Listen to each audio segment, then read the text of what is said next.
예, 토너먼트에 대한 모형을 간단하게 소개를 하고 토너먼트 문제 푸는 방법 그리고 토너먼트의 결과가 어떠한 의미를 갖는지 이렇게 몇 가지로 나누어서 생각해 보겠습니다. 우선 이제 두 사람이 있습니다. 안드레아와 베아가 있고요. 두 사람의 능력 수준은 동일합니다. 그래서 똑같은 노력을 투입했다면 퍼포먼스가 동일해야 되고요.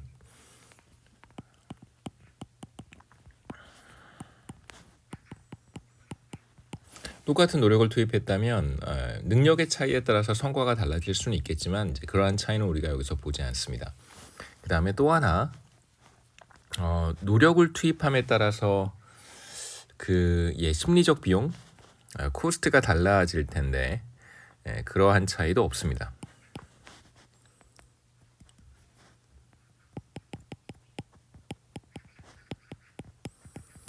두 사람은 이제 동일한 사람이라고 생각하시면 되고요. 두 사람이 토너먼트를 하게 되는데 1등을 놓고 서로 경쟁한다 이렇게 생각하시면 됩니다. 1등을 하면 G1만큼을 받게 되고요. 그 다음에 2등은 G2를 받게 되겠죠. 그래서 1등과 2등의 어떤 이건 보너스라고 생각하시면 돼요. 상금 뭐 이어도 괜찮고, 근데 이제 우린 노동 경제학을 하고 있으니까 뭐 상금도 괜찮을 것 같습니다. 네. 보너스. 뭐 1등은 예를 들어서 뭐죠? 그 트로트 경연대회 이런 거 예전에 많이 유행했잖아요. 만약에 1등이 물론 사실 그런 쓸데없는 얘기는 하지 않겠습니다. 노래 경연대회에서 1등을 하는 것 자체가 대단한 의미가 있는 거죠. 상금을 넘어서는 대단한 1등은 사실 많은 사람들이 기억을 하잖아요. 뭐 여하튼 1등이 뭐 상금이 5억이다. 그럼 뭐 2등은 1억을 정도를 받는다고 한다면 이제 보너스의 차이가 한 4억 정도 되겠죠. 근데 사실 그런 경연대회 컴피티션에서 1등을 하면 뭐 금전적인 보상 말고도 1등이라고 하는 것이 주는 상당히 큰 그 의미가 있는 것 같습니다. 그래서 이 두 상금의 차이를 델타 G라고 표시할 거고요. 앞으로 제가 델타 G라고 하면 1등과 2등의 상금 차이라고 생각하시면 됩니다. 이렇게도 얘기할 수 있겠죠. 2등은 그냥 G2를 받는 거고요. 1등은 G2에다가 상금의 차이가 4억이 될 테니까 델타 G만큼을 받는다고 할 수 있습니다. 그러면 이걸 이렇게 얘기할 수 있겠죠.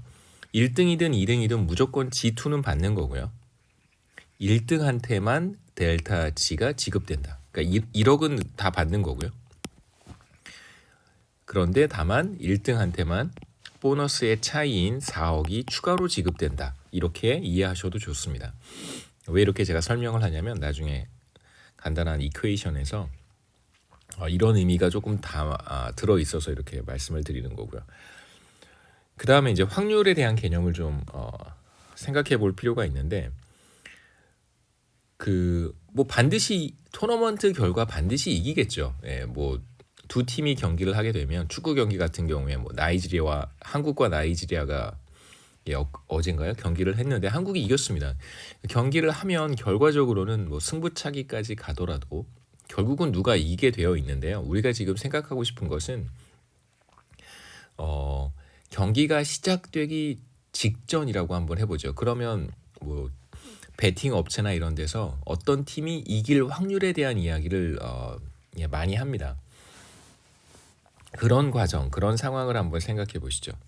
그러니까 토너먼트가 시작되기 직전에 과연 누가 몇 퍼센트의 확률로 이길 것인가 이런 얘기를 한번 해보자는 것입니다.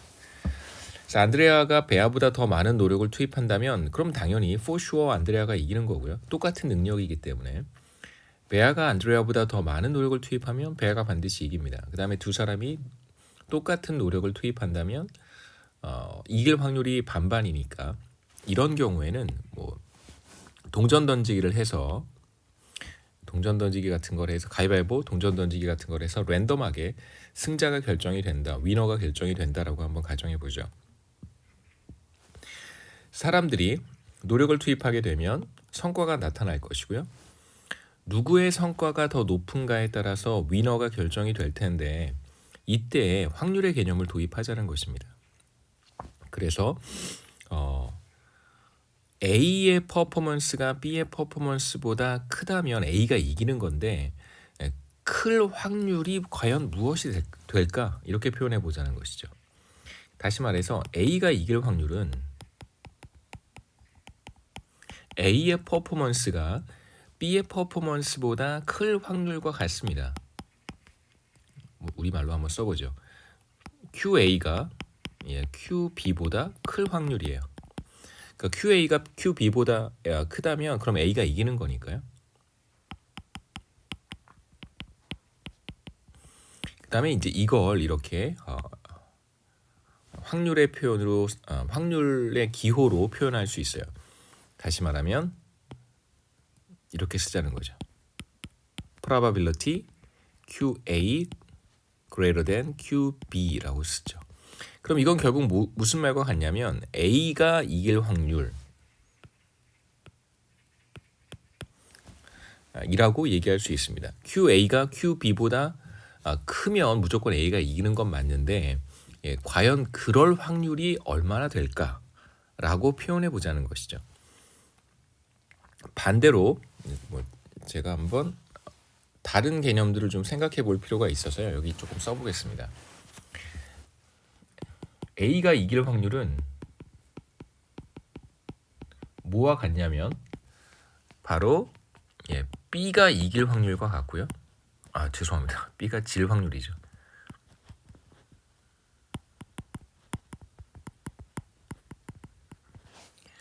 그 다음에 이렇게도 얘기할 수 있겠죠. B가 질 확률은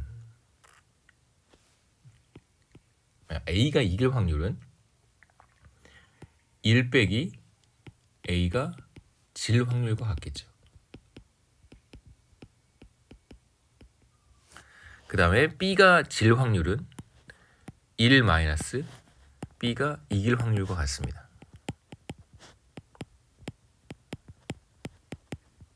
이렇게 다시 쓸 수 있고요. 결국은 다 같은 거니까, 그렇죠? 그 다음에 이렇게도 쓸 수 있겠죠. A가 다시 쓰겠습니다. A가 질 확률은 B가 이길 확률과도 같겠죠. 이렇게 정리해 볼 수 있습니다. 그 다음에 이제 하나 더 기호로 말씀을 드리면 A가 이길 확률을 이렇게 썼죠. 새로운 슬라이드에 표시를 하겠습니다. A가 이길 확률 이렇게 쓰면 A가 이길 확률이고요. 이건 뭐와 같다고 얘기했냐면 1 빼기 A가 이기지 못할 확률. A가 이기지 못한다는 것은 B가 이긴다는 거죠. 그래서 이렇게 바꿔 쓸 수 있습니다.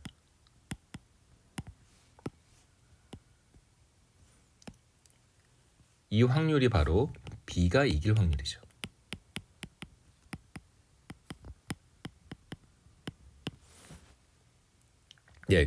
이런 식으로 이제 표현할 수 있다는 것입니다.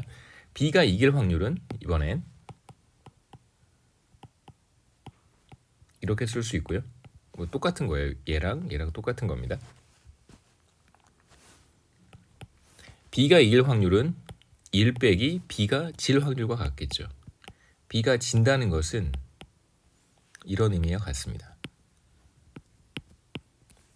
마찬가지로 QB가 QA보다 작아지는 것이죠. 이렇게 표현할 수 있습니다. 그래서 이 확률의 기호를 잘 이용해서 우리가 기대보수 expected pay를 표현하고 싶은데요. 돌아가 보겠습니다.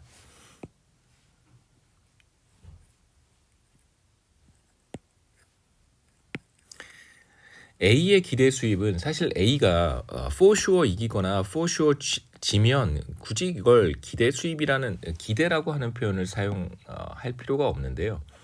지금 이 경우에는 토너먼트를 시작하는 시점에서는 내가 이길지 질지 알 수 없잖아요. 그렇기 때문에 이길 때 받는 보수는 G2, 졌을 때 받는 보수는 G1 그렇기 때문에 이걸 기대 수입으로 표현하는 것입니다. 그러니까 토너먼트가 시작되는 시점에서의 수입을 한번 생각해 보자는 의미에서 기대 수입이라고 표현을 했고요.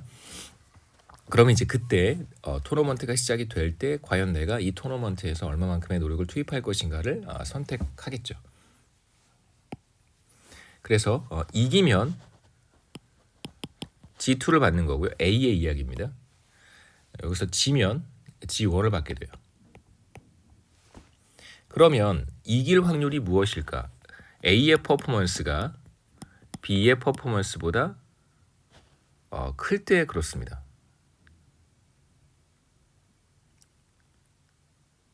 여기 기호가 잘못됐네요. 네, 좀 틀렸습니다.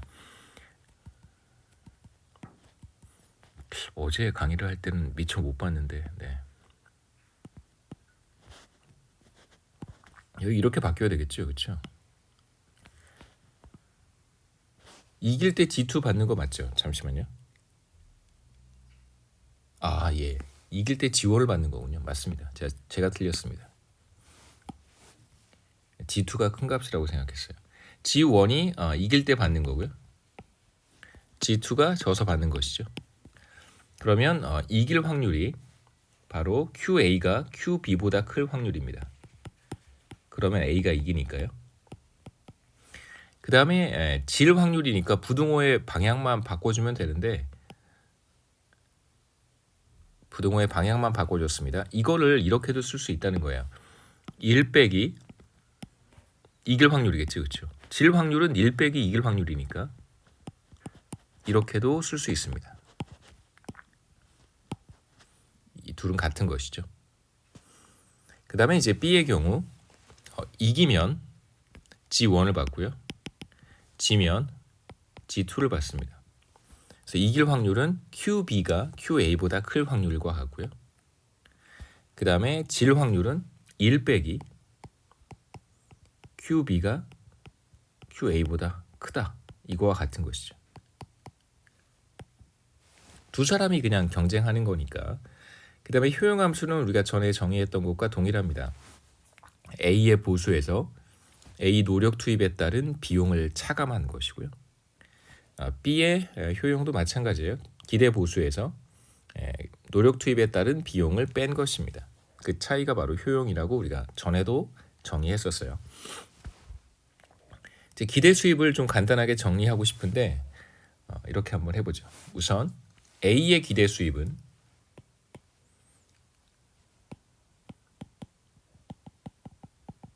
Pay A라고 하고요. 이기면 G1을 받는데 이길 확률이 자신의 퍼포먼스가 상대방의 퍼포먼스보다 클 확률입니다. 그 다음에 지면 G2를 받는데 이건 1 마이너스 이길 확률과 같겠죠. 이렇게 쓸 수 있습니다. 그러면 뭐 두 번째 텀을 이렇게 풀어주면 G1 첫 번째는 다시 써주고요. 두 번째는 G2 빼기 G2의 P 이길 확률만 남겠죠. 그 다음에 잘 보시면 이 확률과 이 확률이 같으니까 G1 빼기 G2라고 쓸 수 있겠죠. 이렇게 하겠다는 것입니다. 그래서 G2 먼저 써주고요. 그 다음에 더하기 확률부터 쓸까요? 확률 곱하기 G1을 써주고요.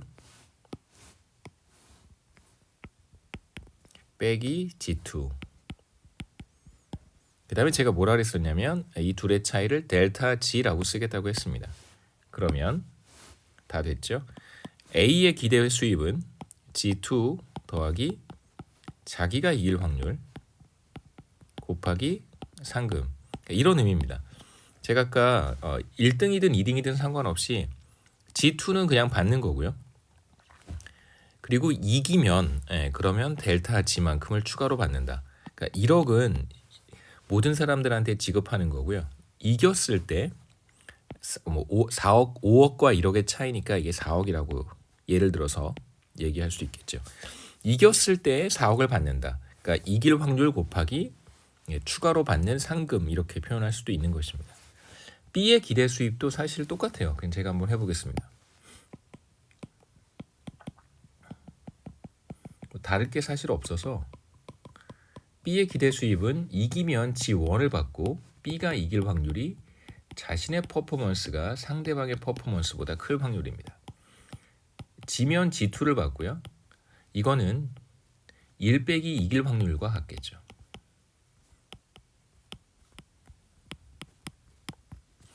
이길 확률, 그러니까 질 확률이 1 빼기 이길 확률이니까요. 그 다음에 정리를 마찬가지로 똑같이 하겠습니다. QB, QA 더하기 플러스죠. G2 그 다음에 확률을 곱하고요. G2 마이너스 G2의 이길 확률. 그 다음에 얘를 먼저 써주고 그 다음에 이것과 이것을 묶어 보겠습니다.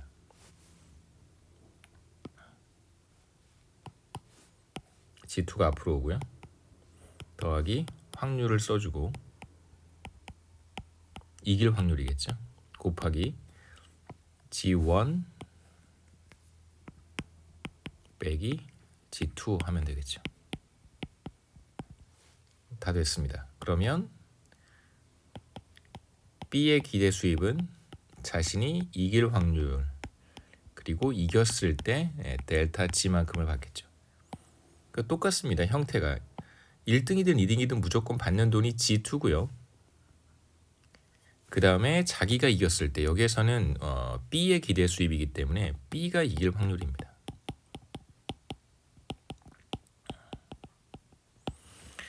이기면 추가로 델타 G만큼을 받는다. 그래서 A와 G의 기대 수입, B의 기대 수입은 사실상 그 형태가 동일합니다. 물론 한 가지 차이점이 있다면 이거는 B가 이길 확률이고요. 앞에 A의 기대 수입에서 이거는 바로 A가 이길 확률이죠.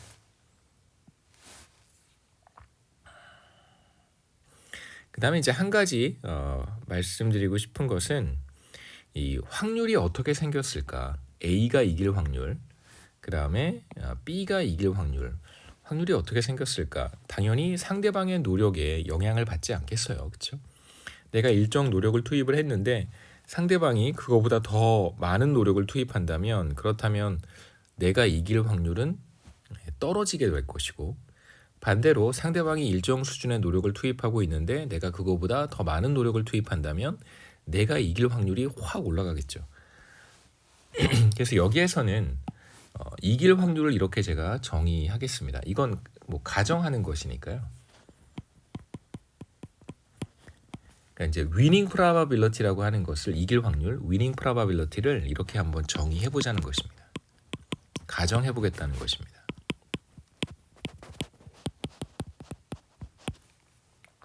잘 보시면 기본적으로 0.5가 이렇게 들어 있고요.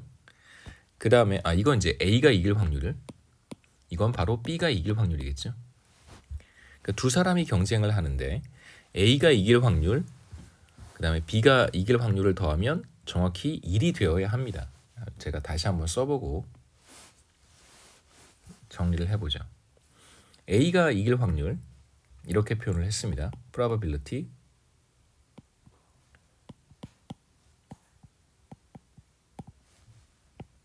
X에 A의 effort, B의 effort 0.5고요. 이게 이제 A가 이길 확률이죠. 그 다음에 B가 이길 확률은 앞에 슬라이드에서 이렇게 표현이 되었습니다. B의 effort과 A의 effort의 차이의 0.5. 근데 아까 제가 뭐라고 그랬냐면 B가 이길 확률은 1 빼기 B가 질 확률과 같습니다.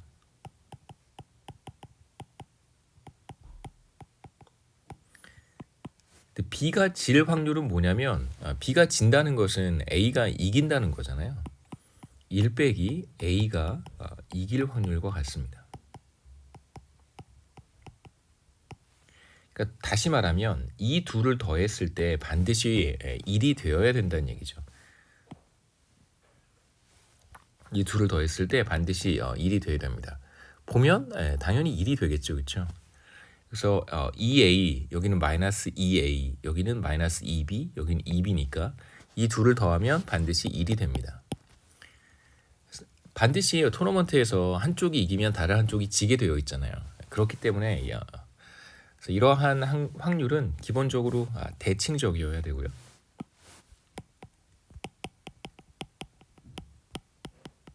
그 다음에 두 번째 특징은 두 사람의 노력 수준이 동일하다면 effort A와 B의 effort이 동일하다면 얘는 다 0이 되겠죠. 그래서 각각 이길 확률이 0.5가 됩니다. 아까 말씀드렸듯이 동일한 노력을 투입하게 된다면 그렇다면 뭐 동전 던지기를 하든 가위바위보를 하든 반반씩 2분의 1의 확률로 토너먼트의 승자가 되고요.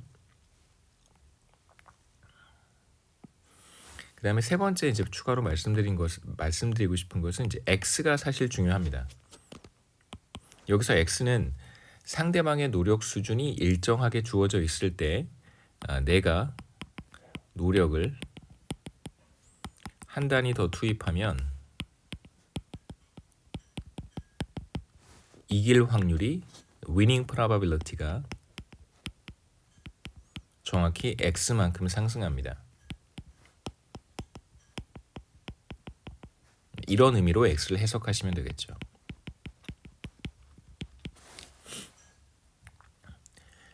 그 다음에 이제 정반대로 상대방이 나의 노력이 일정한 상태에서 상대방이 노력을 한 단위만큼 더 투입한다면 그러면 내가 이길 확률이 X만큼 떨어진다 이렇게 얘기할 수도 있겠죠. 상대방의 노력 수준이 A가 이길 확률에 들어와 있고 마찬가지로 B가 이길 확률에도 상대방의 노력 수준이 들어와 있기 때문에 그렇습니다. 그 다음에 네 번째 마지막으로 의미가 있는 것은 상대방보다 내가 얼마만큼 더 노력하느냐가 중요하다는 것이죠. 그러니까 단순히 이 A가 중요한 것이 아니고요. 여기에서는 이 둘의 차이가 중요합니다. 그러니까 상대적인 노력 수준입니다.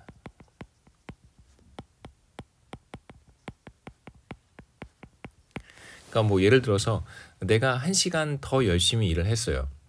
그렇다 그래서 위닝 프로바빌리티가 단순히 높아지는 것은 아닙니다. 왜냐하면 상대방도 똑같이 1시간 더 열심히 일을 한다면 그건 뭐 그냥 뉴트럴라이즈 되는 거잖아요. 그 효과는 사라지는 것입니다. 그러니까 모든 사람이 다 똑같이 열심히 하면 모든 사람들이 토너먼트에서 이길 확률은 전혀 달라지지 않는다는 것이죠. 그러니까 상대적 노력 수준이 여기에서는 중요합니다. 그래서 이러한 성질을 갖는다는 걸 잘 기억을 해 두시고요. 그 다음에 이제 우리가 아까 기대 수입 expected pay를 확률로 표현을 했었는데 우리가 지금 계산한 혹은 가정한 확률을 대입을 해서 기대 수입을 다시 한번 표현을 해보겠습니다. 여기서부터 출발하겠다는 것이죠. 그렇죠? B의 기대 수입, A의 기대 수입을 우리가 지금 가정한 확률을 사용해서 다시 표현을 하겠습니다. 우선 A의 기대 수입을 이렇게 표현을 했었죠. Pay A는 무조건 G2는 받는 거고요. A가 이길 확률로 델타 G만큼을 받는다. 이렇게 얘기했습니다. A가 이길 확률은 뭐와 같다고 우리가 가정했냐면 A의 상대적인 노력 투입 수준 더하기 0.5와 같다. 그래서 이 식을 다시 한번 이제 풀어보면 결국은 노력 수준만 남겠죠. 노력 수준과 나와 상대방의 노력 수준과 그 다음에 프라이즈 상금만 보너스만 남을 거예요. 그렇게 한번 정리해보죠. G2 그 다음에 델타 G를 이렇게 곱하면 델타 G에 X에 2A 빼기 2B 더하기 이렇게 곱하면 0.5에 델타 G 이렇게 남겠죠.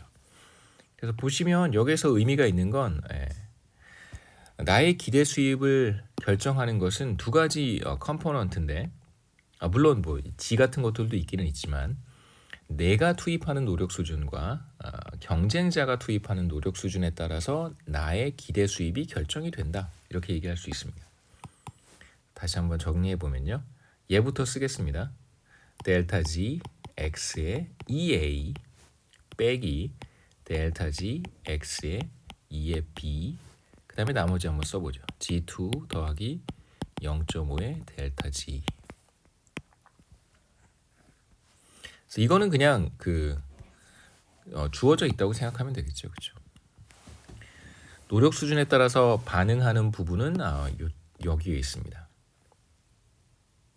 그래서 내가 노력을 한 단위 더 투입한다면 나의 기대 수입은 이만큼 높아지는데 중요한 것은 상대방의 노력 수준이 변하지 않을 때만 가능한 것입니다. 그러니까 나도 노력을 플러스 1하고 상대방도 노력을 플러스 1하면 이건 사실상 아무 의미가 없는 것이죠. 그 다음에 B의 기대 수입도 동일한 형태가 되는데 B의 기대 수입을 한번 표현해 보겠습니다. 마찬가지로 G2는 받는 거고요. 그 다음에 B가 이길 확률로 이제 델타 G만큼을 받겠죠. 그래서 여기다 마찬가지로 B가 이길 확률을 제가 뭐라고 썼냐면 B의 상대적 노력 수준이 더 클 때 그렇겠죠. 그래서 G2 마찬가지로 전개를 해보겠습니다. 이렇게 곱하면 델타 G의 X의 상대적 노력 수준 더하기 이렇게 곱하면 0.5의 델타 G. 똑같은 방식으로 풀어보면요. 이렇게 곱하고 이렇게 곱해보겠습니다. 델타 G의 X의 2B 마이너스 델타 G의 X의 2A 그 다음에 나머지 텀을 써보죠. G2 0.5의 델타 G. 여기에서도 마찬가지로 자신의 노력 수준에 디펜드하는 부분이 있고 상대방의 노력 수준에 또 디펜드하는 부분이 있습니다. 그래서 내가 노력을 한 단위 더 투입하면 기대 수입이 당연히 이만큼 늘어나겠지만 그건 언제 가능하냐면 상대방의 노력 수준이 변하지 않을 때에만 가능하겠죠.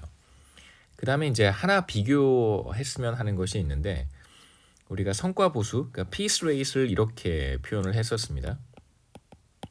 A 더하기 B의 노력 수준이다. 물론 이게 이제 성과였었는데 성과 퍼포먼스와 노력 수준은 이제 1대1로 똑같다고 우리가 가정했으니까 이렇게 표현할 수 있습니다. 얘가 바로 보수율, 커미션 레이트라고 우리가 불렀던 것인데요.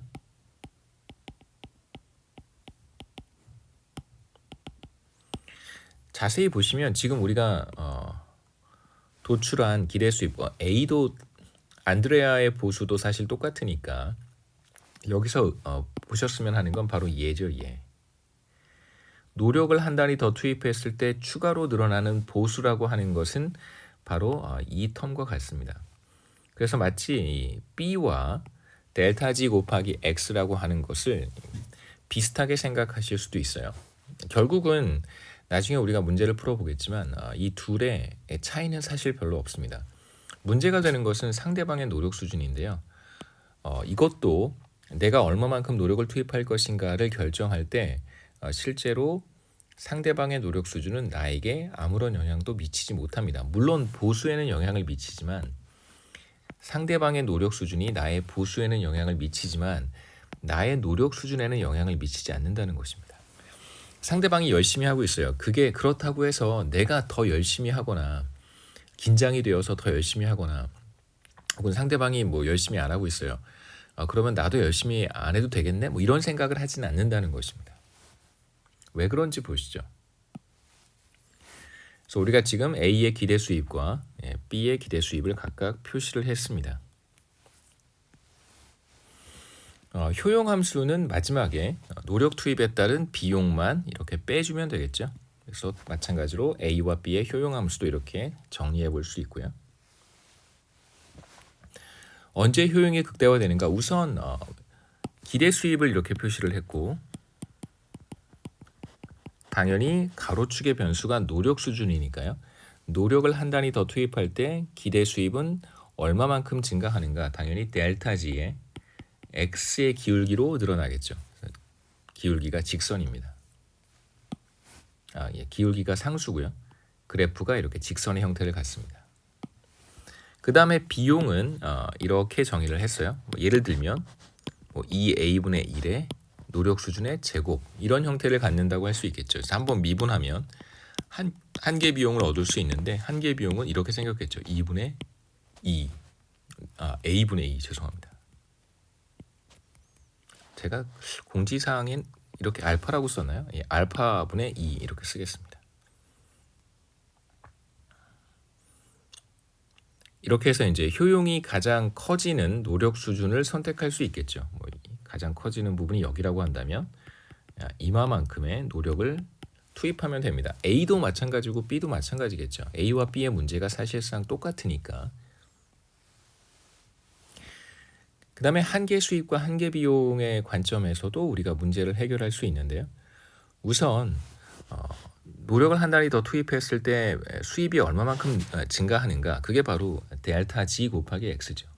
마치 보수율에서 피스 레이스에서 커미션 레이스를 의미하는 것과 같습니다. B라고 생각하셔도 괜찮겠죠. 그 다음에 비용 함수 한계 비용은 우리가 이렇게 표현할 수 있다고 했습니다. 알파분의 2죠. 그래서 이제 제가 우상향하는 직선의 형태로 표현을 한 것이고요. 그래서 B와 한계 비용이 같아지는 점을 우리가 피스 레이스에서 찾았고요. 여기에서 토너먼트에서도 문제는 달라지지 않습니다. 노력을 한 단위 더 투입했을 때 기대 수입이 얼마만큼 증가하는가를 보여주는 델타 G 곱하기 X와 그 다음에 한계 비용 같아지는 점에서 노력 수준을 선택하면 되겠죠. 다시 표현하면 이 문제를 푸는 것과 같습니다. 한계 수입이 한계 비용과 같아지는 점.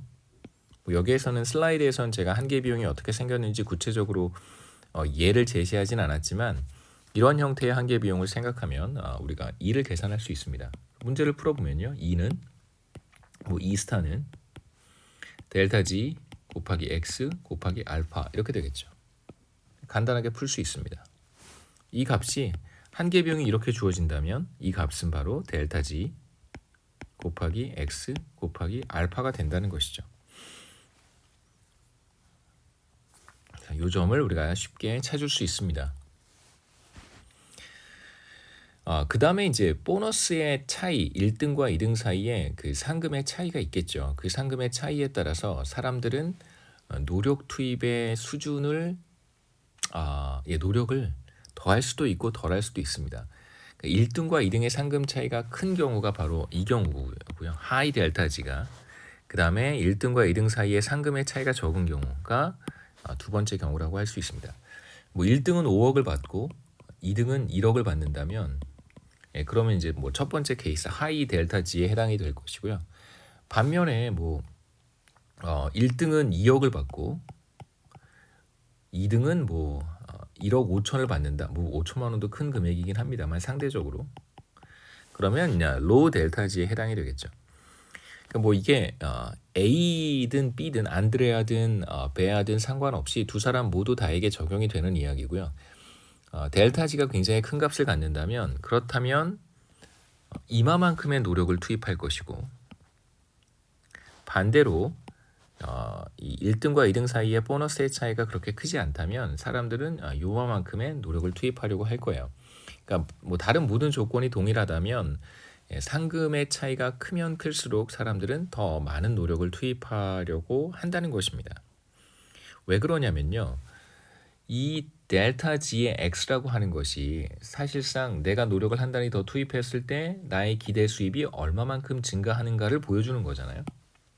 그러니까 델타 G의 X인데 이 델타 G가 커진다는 것은 노력 투입에 따른 한계 수입이 증가하기 때문에 그런 것입니다. 한계 비용은 일정한데 내가 더 많은 수입을 얻을 수 있다면 노력을 투입했을 때 당연히 노력 투입 수준이 높아지겠죠. 우리가 앞에 슬라이드에서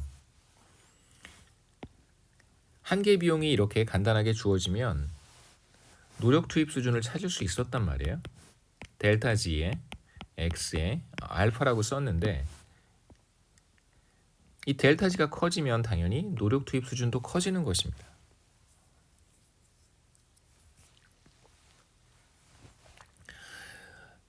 간단하게 이제 토너먼트 문제를 정리를 해볼 텐데 안드레아와 베아의 경우에 두 사람은 능력이 같은 사람이어서 당연히 이것도 똑같고요. 그 다음에 이것도 똑같고 뭐 다를 게 아무것도 없습니다. 그렇기 때문에 두 사람의 노력 수준은 반드시 동일하겠죠. 그래서 A가 선택하는 노력 수준, B가 선택하는 노력 수준이 다를 이유가 전혀 없습니다. 두 사람은 똑같은 수준의 노력을 투입하게 되고요. 결과적으로 누가 이기냐면 누가 이길까요? 예, 아무도 알 수 없습니다. 동전 던지기 혹은 가위바위보를 해서 이긴 사람이 최종적인 위너가 되겠죠. 능력이 같은 사람, 똑같은 사람이 만약에 경쟁을 한다면 그 결과는 뭐 자명합니다. 누가 이길지 알 수 없기 때문에.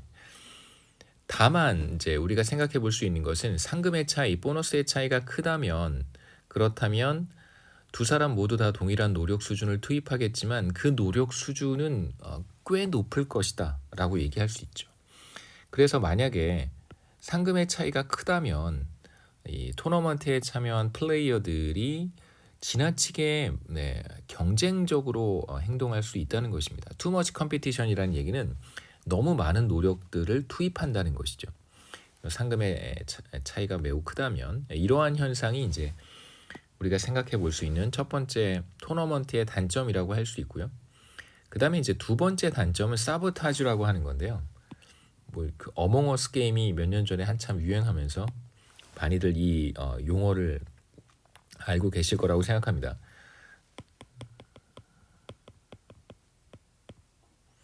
사보타지, 뭐 이렇게 쓰기도 하고요. 뭐 방해 공작이죠, 말 그대로. 상대방의 그 퍼포먼스를 떨어뜨리는 뭐 여러 행동들을 다 사보타주라고 합니다. 방해.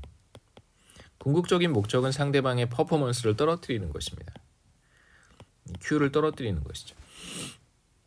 그래서 만약에 이 상금의 차이가 크다면 단순히 상당히 많은 노력을 투입하는 것뿐만 아니라 어떤 문제도 생길 수 있냐면 상대방의 노력이 쉽게 성과로 연결되지 못하도록 여러 가지 다양한 방해 공작을 할 수 있습니다. 그게 바로 토너먼트의 또 다른 문제라고 할 수 있겠죠. 그래서 이거는 사실 여러 실험들을 한번 했었는데요. 경제학자들도 실험을 많이 하니까 실험 경제학이라고 하는 게 있잖아요. 경제학자들도 여러 실험을 했는데 실제로 이러한 이제 현상들이 나타난다는 것입니다. 보이게 드러나게 드러나지 않게 경쟁자들의 성과가 나타나지 않도록 상당한 사보타지를 한다는 사실을 확인한 바가 있습니다. 나중에 여러분 뭐 인적자원관리 같은 과목을 들으시면 토너먼트에 대해서도 더 자세하게 말씀을 드릴 거고 그 다음에 사보타지와 같은 뭐 다양한 사례들도 제가 소개를 하도록 하겠습니다. 시간이 많지는 않아서 프린시플 에이전트 프로블럼은 넘어가고요. 이어지는 영상 잠깐 끊었다가 할 텐데 이어지는 영상에서는 워크 인센티브와 딜레이드 컴펀세이션에 대한 이야기를 하도록 하겠습니다.